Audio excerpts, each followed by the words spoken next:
Chief minister as a elder sister এবং আপনাদের আন্দোলনের সমব্যথী এবং সমসাথী, তাহলে আপনাদের অনুরোধ করতে আসেননি।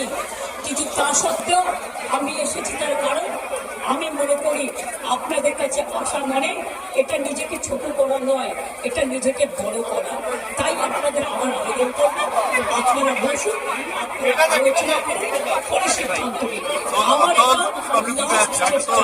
আপনাদের জন্য করে দিলাম, বাদ বাকিটা যদি আমার উপর ছেড়ে দেয়, আপনারা জাস্টিস পাবেন, আপনারা ইনজাস্টিস হবে না, এটুকু আমি বলতে পারি।